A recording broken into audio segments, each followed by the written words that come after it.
everybody, and welcome to our event. I'm your host, Madalina Andrei, and this is our 34th LinkedIn Live event from xpath.NEXUS series, a series which has as main goal to become a place where we can share best practices in our industry, learn from each other, and most importantly, grow together. This episode focuses on harnessing the power of digitalization in global mobility. It's quite clear by now that to expand or improve their mobility programs, businesses are increasingly turning to technology as the global mobility departments are dealing with a new set of expectations in order to keep their companies competitive. The demand on global mobility function to evaluate the implications of digital transformation will definitely grow in the future, and the pressure will most likely come from both internal and external sources, right? The company and the employees themselves, as well as from the world outside.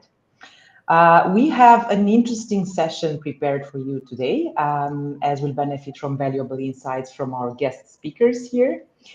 Before giving the floor to them, I would like to thank all the attendees for joining us and for watching the event. Please feel free to drop your comments, address any questions live, right? We'll do our best to cover them. And a big thank you to our guests here. I would kindly ask my guests now to briefly introduce themselves, and I think we can start alphabetically with Daniel Andre Margarido. Hola, Daniel. Hello. Thank you for having me. It's a pleasure to be here, taking part of this conversation. As greatly introduced by Madalina, my name is Daniel Andre Margarido. I am a global mobility expert for LATAM. I have almost 15 years of experience in global mobility. Wow. Yes, it's a lot. Doesn't look like I know, but but I've been working with global mobility for that time, on both sides of the counter, both as a corporate HR and also as a consultant for various topics of global mobility. And I'm also global mobility content creator for Latam, and also have a column at Migramundo talking about global mobility and migrations for our region. So that's a little bit of me. Amazing. Thank you very much, Daniel. And Laura? Hi, everyone, and lovely being here. My name is Laura Michaud. I am currently the CTO of xpath.global. I have a background of over 15 years in the tech industry, starting as as a developer and then moving up to owning my own consulting company in tech and building software products for several different industries like health and fitness, real estate, corporate learning, and then so on. And now for the global mobility industry, I've been working with xpath Global for the past 4 years, developing our amazing products here and learning more and more about the industry. Super, Laura. Thank you both very much. Thanks again for taking the time to join us. Before we start, just to make sure everybody's familiar with xpath Global, we are the first SaaS-enabled marketplace digital ecosystem in the global mobility sector. To put it simply, the first e-commerce platform that enables the direct relationship between local or regional experts and professionals offering specialized services as visa, immigration, tax, social security, relocation, or moving, and corporate clients anywhere in the world in need of those services. Well, Laura, I think ladies first, right? So I think we can start before anything else, right? Somebody had an initial idea on what a tech product would be like and what needs should it address, right? Because a tech product needs to address certain needs. Yeah, we're not building tech just for the sake of building it, of developing it. So my question would be, how did you end up developing tech for the niche that we're in, for the global mobility industry, right? I know you were an expat yourself at some point. Yeah, so I'm Romanian. My husband is Canadian. We have lived in Paris together, and then we moved to Romania. And obviously, we've considered moving in other parts of the world, Canada being one of them. So we're definitely familiar with the challenges of being an expat. I remember being in Paris and going through the process of just trying to find an apartment to live in, where the renting market there is completely different than what I was used to. So it was very difficult to navigate this by ourselves. And at the time, obviously, we didn't even know that there's professionals that could help us with this at all. So Mm-hmm. when I've heard about, I met Elena Antonak, our CEO, and I've heard about her idea of building this marketplace. It really felt like something that could have helped me back then. And so I was immediately like, okay, yes, I could have used it. I know other people that could use these sort of services.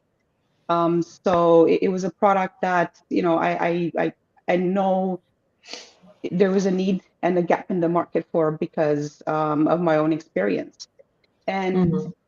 I think, we were back then when we started the only marketplace. I do think we're still the only marketplace in the global mobility industry.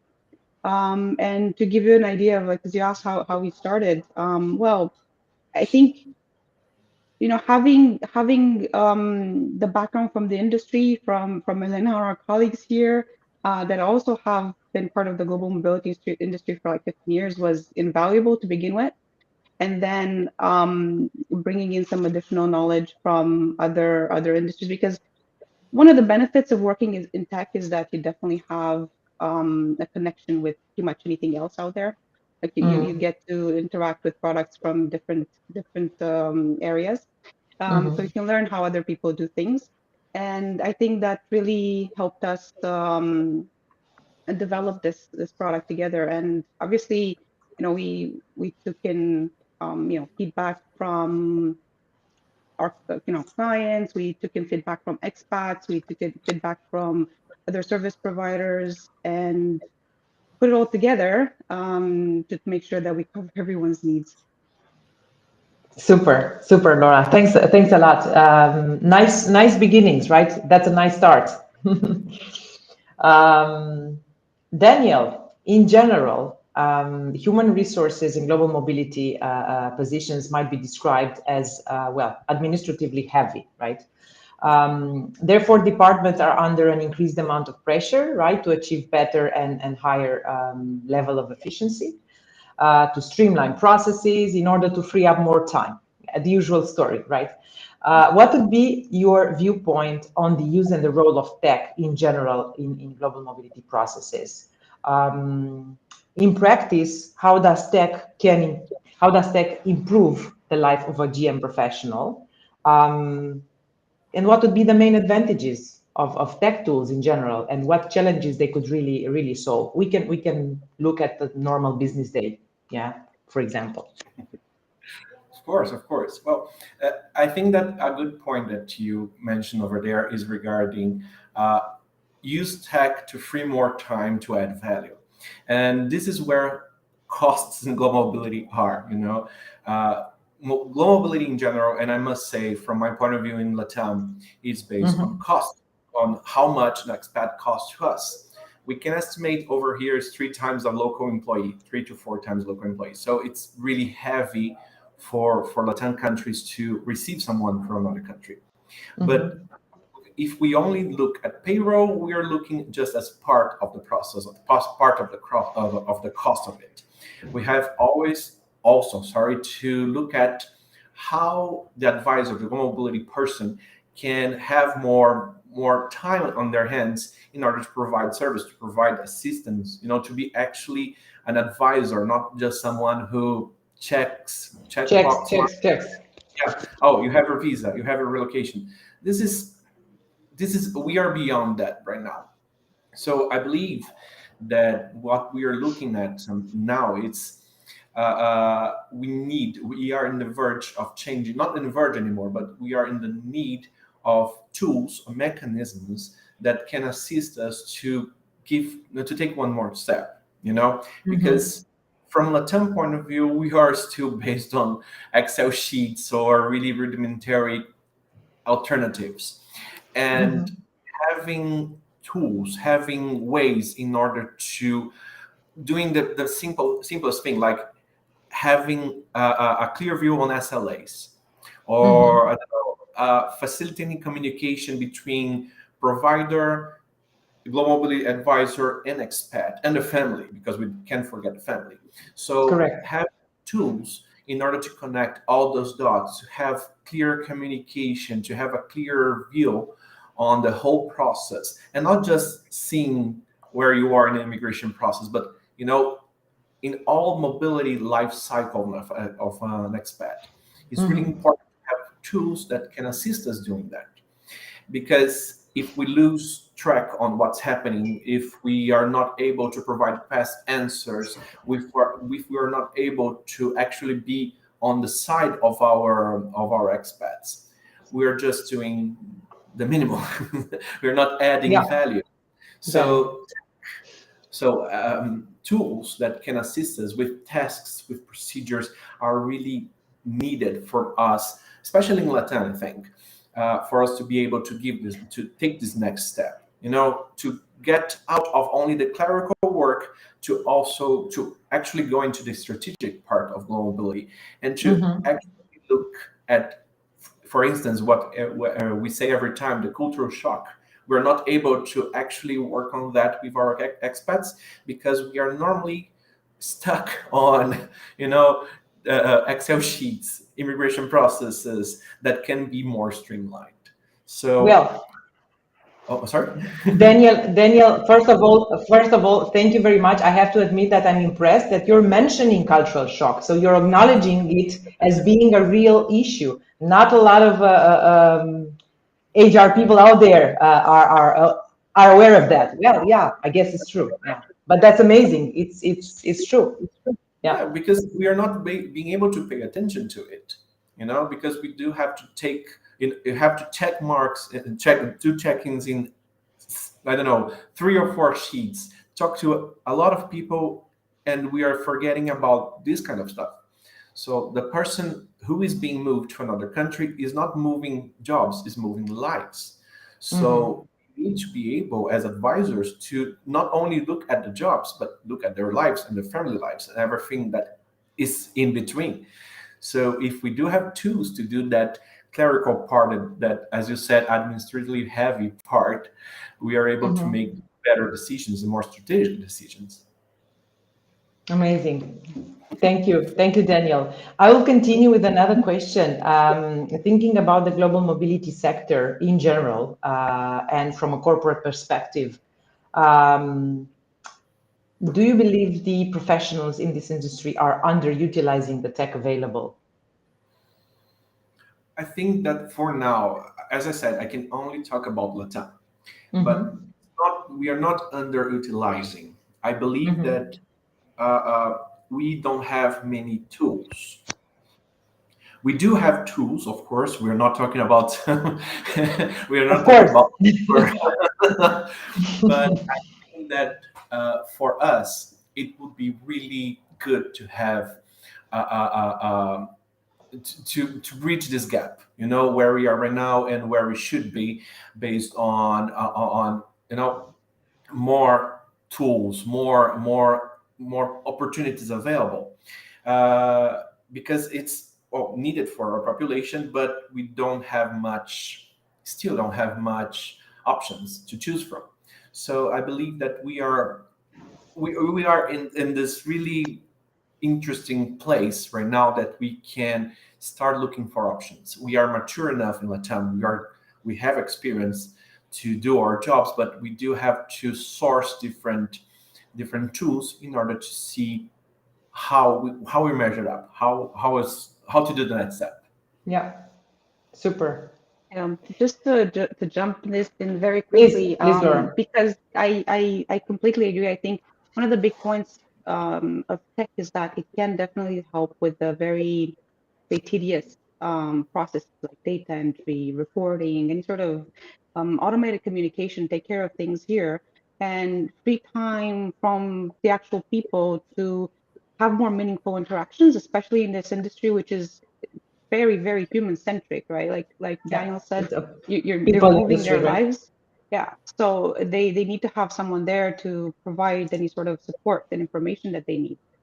So I think that, and we hear a lot in tech how people are scared of automation and all these new technologies because there's this fear that, a computer's going to do it for me, and am I going to have a job at the end?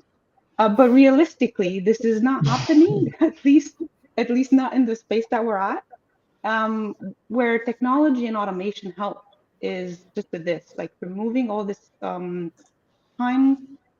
from your hands so you don't have to dedicate it to updating spreadsheets or just filling up forms, and instead either doing more meaningful tasks for yourself, like focusing on more complex parts of your job, or just being there for the people that you're helping move to and relocate. Yeah. Good point, Laura. Thank you. Thank you very much. Getting back to Daniel, again, talking about LATAM, right? But please feel free to talk about, well, in general, if you feel like it. Thinking about how the environment was like 3, 5 years ago, right? And how it is now. What would you say the changes are in terms of tech usage in our industry? Of course. Where were we 5 years ago, 6 years ago, and where are we now? Yeah. Oh, that's interesting because this is normal HR question when we do screening, but the thing is, uh, a pandemic in between. In the So middle. yeah, so we were forced to take a more tech approached way of work, if I can say Mhm, like that. mhm, And the thing is, we were forced, not we choose to do that because we mhm, have to work from home. We have to find ways to move people without talking, well, not talking, but in person, without preparing them in person.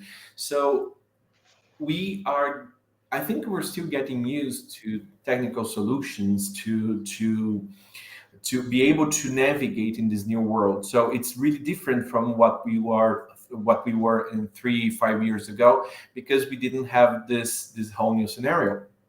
mm, When we talk about how to be compliant in two countries when everything has changed, and we have new legislations in Colombia and Chile. We have new legislations in span of 2 years. So it's really how it's a new world. You see, it can, I don't think there's still information enough to actually answer this question correctly, because mhm, we're still adapting, we're still learning how to navigate on this new scenario. We went from a really person to person approach to a more relation based global mobility scenario, to a more, okay, so you log in, log off, plug and play. It's different for us. Let's see how it happens. I don't know what will happen when you arrive over there, but I'm here for you. You can Skype, send me a Skype, send me a Teams message. So it's really under adaptation, in my yeah. opinion. There's no answer yet. I hope we have answers in the very, very near future, but I don't think still we can do a proper comparison, because we're still getting used to the new scenario. Mhm, As like, if we can say, okay, how for compliance, for instance, how we can achieve this level of compliance in two countries using tech, using I don't know how to say that in English, LGBT. It's the legislation regarding personal data. like Like the GDPR. GDPR Yes, version. thank you. Yeah. Yeah. Portuguese, sorry about No that. worries. How to really be compliant to, for instance, this specific legislation. So it's Mhm, still an adaptation. We're still, and I don't think it's only the time. We all are getting back. We're getting uh, in the same pace of what's happening in the world. And So if you think about it, if I remember correct, I think this whole GDPR legislation started becoming very, it was passed and became very important for compliance very soon before the pandemic. So it kind of both hit us at the same time. So we had to adapt to both situations at the same time. Yeah. That's correct. True, true, true. I remember, Daniel, we were talking a couple of days ago regarding the supply chain, right? Um, how do you feel tech would help with that? Thinking about the sourcing of vendors, assessing the vendors, choosing them, how do you feel tech would improve this process? Well, first of all, with the pace of it, because right now, and I can say for all the companies, but the situations that I've been involved in the Mhm. as a HR, we are really human based in our decisions. So we have to have a relationship. We have to talk to different suppliers in order to make a decision. We have to receive budgets. We have to approve them. So as of now, we are in a very slow pace compared to what we need for our client for the expat. So I need the expat to be in a new country as soon as possible. But at the same time, I have a lengthy process of approval, of sourcing, of conversations, of relationships on the other side. So I do believe that tech would be able to, we will be able to have a balance between those two. Mhm. Uh, this would really assist us with like doing a better, a quicker sourcing in our current providers. For instance, like I have someone to be moved from I don't know Brazil to the US. So this range of providers, how can they help me and how quick they can answer me with this kind of information? So I believe that the technology helps us specifically in low mobility on our pace, because if you look to the other side, we're talking about, for instance, for immigration. Immigration, depending on the country, takes 3 months, 4 months. So we Minimum. can, yeah, we can do much while that's happening. So while that's happening, we have like 3 or 4 months in order to prepare, in order to do all those things. But we are stuck on all these negotiations, all these meetings. So we are not able to be fast enough. So that's Mhm. where I think tech will be finding this balance between those two parts, in my opinion. Mhm. Yeah. I'm Thank you. really happy you're Thank saying you. that because to Why, be honest, Laura? I mean, yeah. The thing is that this is essentially the biggest pain point we've been solving with the marketplace. Correct. Because realistically, there's no easy way to find providers at the moment, right? So, and there's definitely no easy way to find them a few years ago. I mean, you have to look for them, you have to interview them, you have to, like Daniel said, get the budgets, get them approved, and so on. So, um, what we've done with the marketplace is we've onboarded over 400 partners. What's important to note is that these are vetted partners. So, we contacted them, we assessed them based on, their quality, if they're members of any associations, if they have a good reputation, and basically try to make sure that they are, good quality partners that will provide the services according to our clients' needs. And even as as you use the marketplace, we keep track of that quality. Every time an order is finalized, we ask the clients to rate the provider based on various criteria like their knowledge, their response time, how the quality of their service, how thorough they were, and so on. So we have all this in mind to try to take this off of the hands of clients to provide a place where they can easily find good quality providers they can work with. And we're also trying to give transparency in terms of budget, because instead of having to go and ask providers how much X process would cost, you can just go on the marketplace and get a sense of a budget based on the services listed there. Because once you're a client, once you're onboarded on the marketplace, you have access to services all over the world, and you see prices right off the bat. You see catalog prices immediately. you can just buy it from them. So if you're in a situation where you need something to happen ASAP, like you need to have an employee come over, or any sort of emergency, you can buy a service immediately. You don't need to have any sort of prior, contact with that service provider.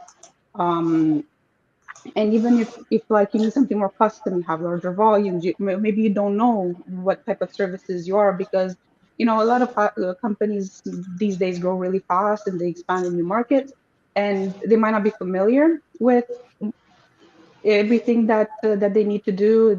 All the compliance requirements are really Mhm. off the out of everyone's league. So this is where we have tools where you can issue RFQs. So if you don't know what you need, or you want something very specific, instead of trying to figure out who to ask, you just say, this is what I need. And we have a digital RFQ tool that you can use to send an invitation to providers in the locations where you need services. They'll be able to come back with offers for what you need. And we constantly monitor the quality of the services. We've been ourselves keeping on them to make sure that everything is going well for everyone involved. That's amazing. Super. Thanks a lot. Thanks, Laura. Are you still with me? Yeah, we can hear Oh, you. super. You're I there. think I just froze a bit. Thanks, Laura. Keeping in line with the service providers, Daniel, do you feel service providers in the industry, thinking immigration law firms, tax experts, relocation specialists, invested in tech tools? Are they still behind? Again, perhaps a comparison, what was happening 6 years ago, what is happening now? And what tools would you expect, perhaps, a local vendor to have that would help you in your processes? Speaking from my seat as HR, I Yeah. believe that tools that is not only they are not email based. I don't know if that's, Mm-hmm. but since we have a lot of emails, I know emails are good for tracking, are good for have like the whole case of the expatriate and their family. But I do feel that we rely too much on that, and Mm-hmm. we don't have a clear, how can I say, a clear view of what's really happening. So I'm exchanging emails with my vendor, exchanging emails with the person who is with the expatriate With in your the vendors, with yeah, your vendor. vendors, like perhaps Because 10 in 10 countries. so with my vendors, and it's really hard to see where we are while we are talking to all those people. So if we do have tools in order to have, I do think that the most important pain point that we have right now as global mobility is communication, because we do have to be able to get information and to translate that to a person that is being moved from one culture to another country, to one country to another country with different language, with having to be able to manage personal life and work life. So our, I think that tools that assist us as advisors in order to be more, to be quicker and on how we communicate with our both vendors and clients, in this case Mm-hmm. expats, it's key for us to move on to the next step. So Mm-hmm. for now, I do think that there are still efforts in order to do that, efforts to bridge this gap, but I don't, not that I don't see, but I do see the effort, but I think we do have to push for Okay. more. That's great. That's great. Do you have the presence of technology as a criterion for choosing your vendors in your RFQs, in your tenders? Hmm. Just out of It's curiosity. Yeah. it's still nice to have. If the Okay. vendor in the last selection says, I do have this kind of tool that can assist you, so this is going to be evaluated as well in our process. However, if they don't have anything and we're just fighting for price, it's different. So the thing is, and in my opinion, that's a great point that you said over that. If we're just looking for price, we're not Mm-hmm. looking for ways to have to add value. on the long term. We're just looking, oh, this is going to cost me that. And we don't see the whole backstage of situations. It's easy to make a decision because we're going to go, oh, this is the cheapest one. But if we do have more strategic questions, such as which tools that you have over there to assist me in my job so we can work together better, it will be better, of course. But in my experience, this is still a nice to have. It's not like a mandatory information that we have to do with our vendors. Yeah, for now. For now, yeah. Amazing. Yeah, super. Laura, what's your take on this? So I think that there are tools on the market for sure. There's many tools available.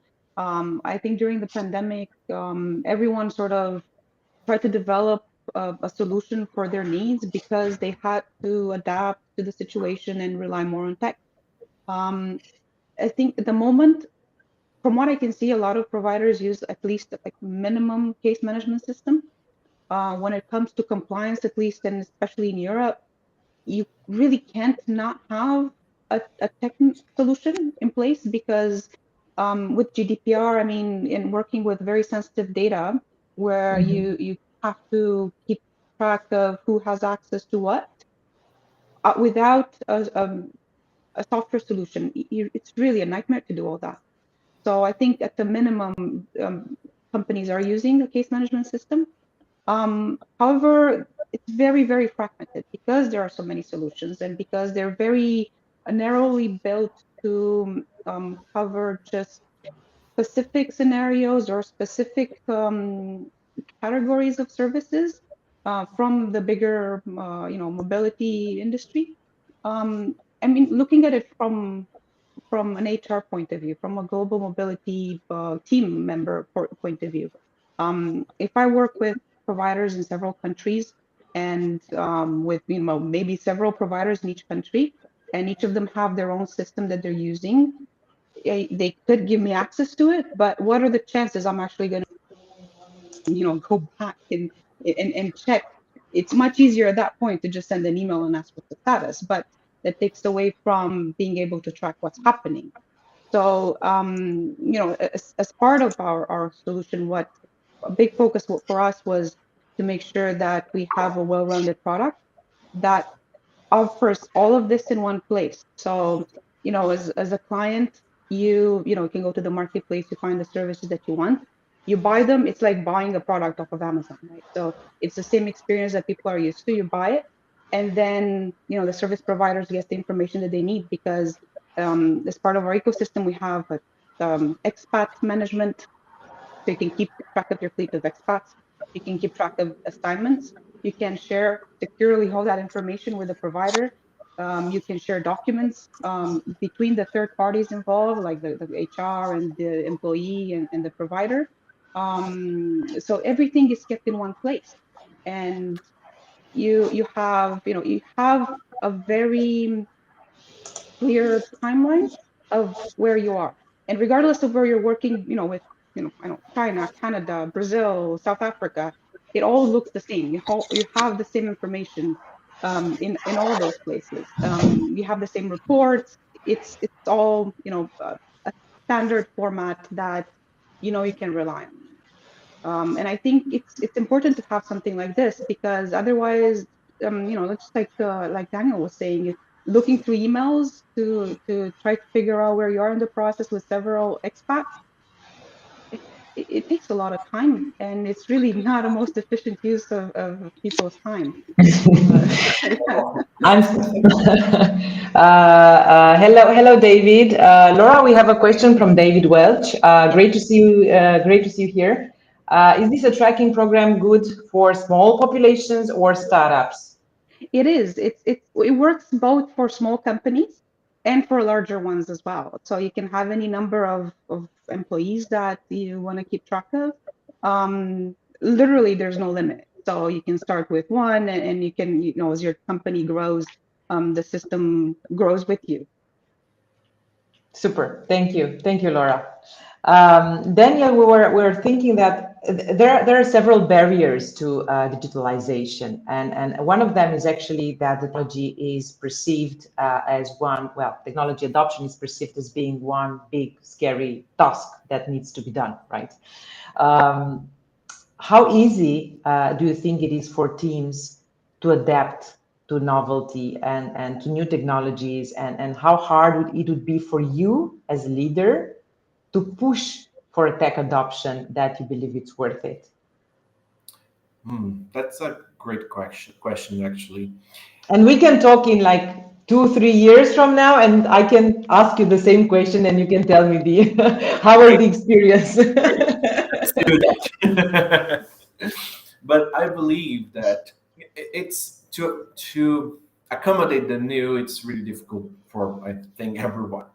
But Mhm, I think that the point that is good for us to always have in mind is the situation, that the pain point of the company, or the team, and which technology will solve this pain point. So we have to be able to adapt what we need. mhm, So it's scary, okay, but let's try something that is small and then growing until we reach our needs. Or I believe the key answer for that is how we adapt to it. Because if we bring like a heavy big solution that requires hours of training, and it's amazing, it shoots lasers, I don't know, do everything, but yeah, but the team is not, it doesn't need that. They only need like a really simple one small, bit. one bit of it. It's really difficult in order to make my whole team understand that this tool is going to be what we need to solve our problems. Mhm, So we can't, and as HR say, that we can't be forcing people to adapt. We have to first of all understand the situation, understand the scenario we are in, and which tools in the market really adapt to our needs. If not, we're going to be able to shoot lasers, and we don't need to shoot lasers. We need to, I don't know, answer a simple question more efficiently. So, adaptively, to be adaptable, I think that's the answer in order to, not be as scary as it is. yeah, yeah. Thank you, thank you. Laura, you have been developing a lot of tech for other clients in the past, and various industries actually. What's the secret to tech adoption within various teams? I Well, mean, there's yeah, we develop amazing tools that are shooting of course. lasers exactly as Daniel. I will take that to Daniel from you. Please allow me to take that phrase from you. But if the teams are not using it, and if it's a burden to them, what's the point? Yeah, please. So yeah, it's there's several factors that you have to keep in mind when you want to adopt a new software solution into your team. First of all is presumably if you want to adopt a solution, you've studied it and you're sold, you like it, it's going to bring value to your team. But you have to keep in mind that those people have jobs, and having them learn how to use a new tool is something that they have to do on top of their regular work. So Yeah, it's going exactly to as be an effort. Laura was mentioning earlier. Yeah. Yeah, exactly. So it's important that they see immediate value from every tool that you try to introduce. They see how they can use it and how it makes their lives easier. And I Mhm. think that's probably one of the biggest factors, because if that happens, they'll gladly start using it without any further, I do. push. Yeah. Another point is that it has to be very easy to use and intuitive. If you have to go look at the manual or ask people, or spend time trying to figure out features, you're not going to have a very good success for sure. So it has to be intuitive. It has to have really good UX. You shouldn't have to go through several steps to do a simple task. It has everything has to flow naturally. UX is essential to any tool to be adopted. And obviously, because we're people, and if we use a tool for most of your day, it has to, you have to look at it and enjoy It using it. has to be It has to pretty. look I'm good. sorry, but it has to be pretty. Packaging is important always, True. Exactly. Yeah. But definitely, I think if it gets the job done, that's always going to be the most important of adopting. Yeah. And there's always barriers to adopting technology, especially in large companies, I think, because you have these tools that processes are complicated, and tools are also complicated. They have lots of features. They do a lot of things, and all of them do pretty much the same thing, but slightly differently.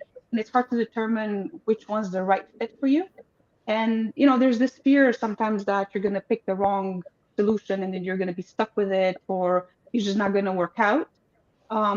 So it's something that people want to be sure that they pick the right option for them.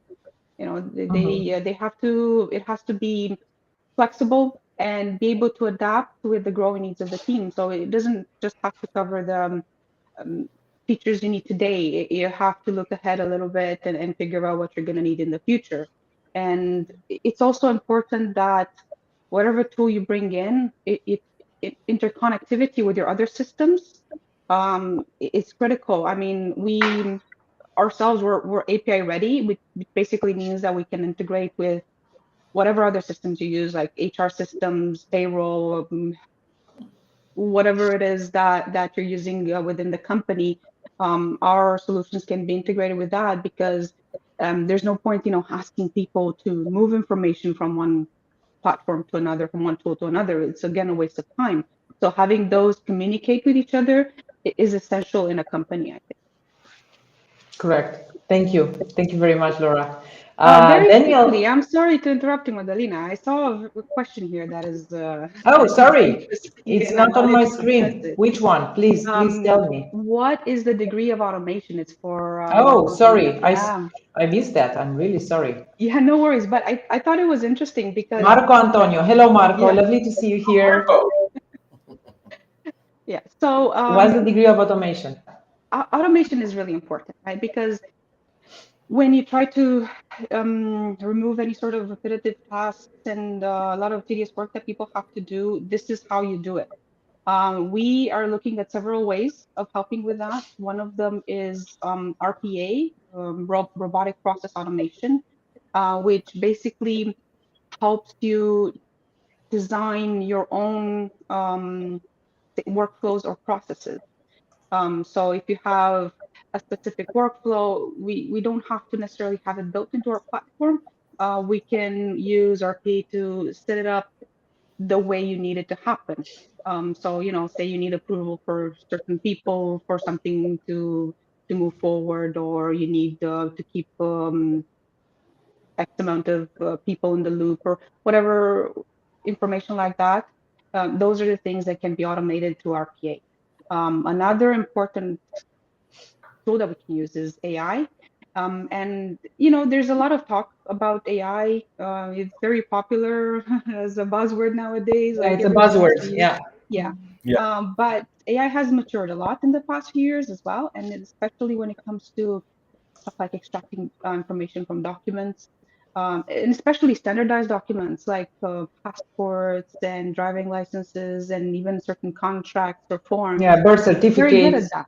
Hmm. Exactly, exactly. So instead of, someone staying with a paper in front of them and trying to input that information, we can do that automatically through AI. Like you're preparing, for example, an invitation letter for a visa process. That's right. Yeah, yeah. Yeah. We're Amazing. also working because you brought up. We're also working Yeah. on a very important feature right now, which will allow you to upload a template, pretty much any sort of template that you have, like you said, invitation letters, forms, anything that needs like anything that's standard as a form and needs information that's already in the platform, like the expatriate information or assignment information or a thing like that. And you can upload that template, you can fill up with what needs to be filled in where, and then you can just sort of click a button and it's going to fill it up with the information from the expatriate or the case that you're working on, so you don't have to do that manually by yourself. Oh, that's amazing. If I may interject, that's really interesting. Thank And you. Thank Yeah, you. It is. yeah. Thank you, Laura. Getting back to Daniel, if you were to choose between two different tools, right? One containing extensive features and compliance, right? For example, and another one that has perhaps less, but is extremely user friendly and nice. What would you choose? Thinking back at the adoption idea a bit earlier. Well, compliance is not negotiable, so it's a Yeah, tricky question. that's sure, of course. But I have to think not only on my experience, but also in my, especially on my client's experience. So having a tool which is compliant but really user friendly for me, it's key, because it's not a tool that only I as HR, as a global mobility advisor, use. It's something that Mhm. my clients use, so I need to make their life easier, Correct. which is the key point of mobility, to make someone mobile from one country Yeah. to another. So I have to have this user-friendly part really developed in order to be able to do that. But at the same time, I need to be compliant not only with current the company's situation, but also the two countries, two legislations or more, and this kind of situation. So it's in the middle. I think my answer is in the middle. I don't Yeah. know. Yeah. Yeah. Yeah. Yeah. It's an Yeah. answer. I don't know. It's That's an true. answer. It's true. It's true because there are some certain key ingredients that can turn a great product full of compliance into a total flop, right? Yeah. yes, for sure. There's plenty of those, yeah. And having something that's not pretty to look at is one of them. I mean, I remember seeing like banking software or even like government software that literally looked like it was developed in the 90s. And here we are 20 years later. If it looks the same, I mean, who's going to want to use it? Yeah. We have Gen Z coming up now. Even though it has like amazing features, and it's Yeah, super. yeah, yeah, It exactly. has to be appealing, right? It doesn't have It has. like, oh, okay, it's the same thing. It doesn't show that you are evolving, you're growing with the current scenarios. So yeah, I do understand what you're saying. Yeah. And if it's just as much work to use that software as it is to use a spreadsheet or just plain email, what is the point of having it? So, it's bad UX, bad UI. If it's buggy and if you get stuck at every point at every step, nobody's going to use it. So obviously, good experience is essential, and it has to look pretty as well. Yeah. Yep. Super. Getting back to compliance, Daniel, how would you say, what would be the connection, the direct connection between tech and compliance? You mentioned a bit earlier that compliance is non-negotiable.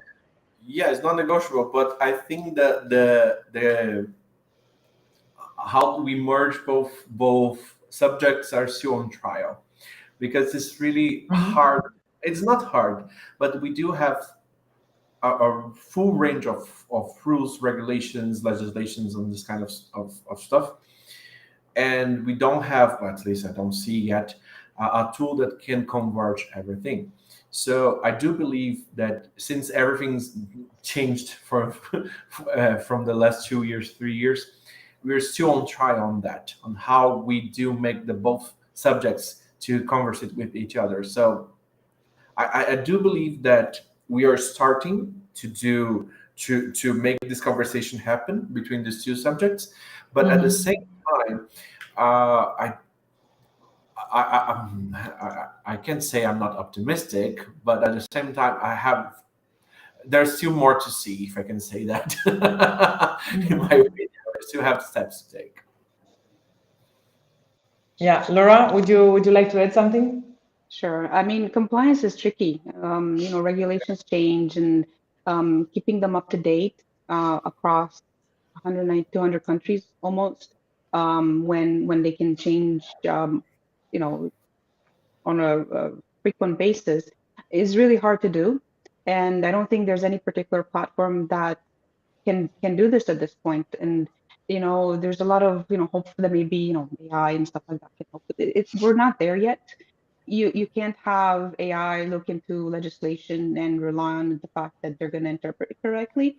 So when it comes to compliance to this level, it's always going to have to rely on people to make the right decisions Experts. for that Yeah, the particular case. experts. Exactly. Yeah. So, I mean, one thing one way we're trying to address this is that our partners are setting up workflows for the services with the steps that need to be taken in order for that service to be delivered. And that is visible to the client even before purchasing that service, so that you can look at it in advance and make sure that a partner is going to cover all the steps that you need, that you understand what the process is, and there even after as the service is being delivered, the provider is working on it, having a workflow, having a template of what needs to happen, make sure that there's no human error, there's no missteps, or nobody forgot to submit anything or anything like that. And another point where tech is, I think, essential in compliance nowadays is with maybe security and tracking of access to personal information, because that is a big issue, right? So I think in more and more countries right now we have legislation that covers how personal data can be used and the requirements of who can access it and for what purpose. So I probably mentioned this before, but not having the tool that can help you with this, I think automatically means you're not compliant with Yeah. those type of legislations, because there is no way you can keep a clear audit of who was able to have access to work contract, to salary information, to passport information, without having a system in place that allows you to manage those sort of permissions, and even an audit of who can see it what. Super. Thank you, Laura. Thank you. Getting back to Daniel and thinking about the employee experience, do you believe tech is playing a role in terms of assignee experience? Are the expatriates' lives and relocation experiences a bit better? Wow. Yes. Seeing, see. I don't know how to say to agree on their languages, but yeah, it does. Because we do have tools that take, especially talking about my point of view, if we do have Mhm. tools that assist me in order to not, be really into clerical work and administrative work, I will be able to be, a partner of my expat, not only Mhm. someone who tracks vendors. I'll be able to Correct. be there for this person in order to address things as cultural shock, because only we are only talking about it, but we are not acting on it. So I do believe with 100% of of sureness, I don't know how to say that, but I'm really sure that tech plays a really big role in employer experience and expat experience, if we can say like that, Mhm. Mhm. really, because it can make their lives easier as for people that are moving between countries, but also as their support us as an HR be able to actually looking for and at them, not only looking at their emails or their requests via any tool that we do have at the same time. Yeah. So the answer is clear, yes. Yeah. And play a more strategic role, as you were mentioning a bit Yes. earlier. Yeah. Yes. We can be strategic, not only like case managers, but really Yeah. strategic. Admins. Yeah, we can be Yeah. advisors, we can participate. I think that's the tricky word for that, but we can actually participate, not only work at backstage, but be there for our customers. Amazing. Thank you. Thank you, Daniel. Thank you. Laura, is the assignee experience triggering the tech adoption? Of course, yes. So, we're talking about where people are uplifting their lives and moving them somewhere else. So Mm. even though you have maybe your company and your HR that's handling most of that process, It's not something you want to leave as an expat just to them. It's something that you want to keep an eye on and make sure that you have it under control and you're aware um, of where everything is and how it's going. And people want to do their own research. They want to know what their options are. They want to know what services they can be available nowadays. They want to do some things themselves. Um, and at the same time, they want to make sure that they have access to local expert information that can help them throughout this process. And now we're talking mostly about employees being transferred, and in a lot of this process is being handled by the company. But we have to keep in mind that nowadays we have digital nomads. We have people moving or relocating for their own purposes. They want to work remotely. They want to live in a Yeah, different remote country for a workers. while. Exactly. So all those people need access to these sort of services as well. It's not just corporate that needs it. And even The with corporate, traditional expatriate. Yeah. Yeah, exactly. So, and even with the traditional, sorry, yeah, it's a really new world for us. It's yeah, not only yeah, the policy following expatriate. We do have a whole new scenario. yeah. And even Yeah. for the traditional employees, we see where maybe some of them want more than the company is offering. They want support for their partners. They want support from their Like a cultural families. shock The training. cultural shock, exactly. Maybe not everyone, every HR in charge of this is thinking about cultural shock. So yeah, I mean, one other thing we're working on at the moment is we're working with our partners to define um, packages and services specific to B2C. So they're designed specifically for individuals to cover their needs and um, to help them navigate this whole process. And we also have we designed this mobile app that help keep the expat um, connected to everything that's going on. It's mobile so that they can have it on the go as they're traveling or wherever they are. Um, One thing it covers is it does gives them transparency over the case, right? So they know where it is, and like if they have any immigration process going on, they can have that information readily available, so they don't have to email HR or have a necessary discussions and questions about. They're on top of the process, and we also have I think Madalina was showing earlier Oh, yeah. um, as part of the mobile app. We for people that travel frequently, as you're all probably aware, they need to keep track of where they are, of how many days they've Like spent in their each days. country. Yeah. Exactly, and doing what and for what purpose. So also as part of this mobile app, we have this tax calendar, and this actually is a good example of adoption and where it brings value to you immediately. Because usually the way this process goes is you travel all over the year on different assignments, and then at the end of the year, you have your text provider come and ask you, like, where have you been? How long did you stay there? Are you sure? And then you have to start going through plane tickets and receipts and all that, and filling up spreadsheets with the days and dates and so on. So it's very tedious. So we built this tax calendar into the mobile app.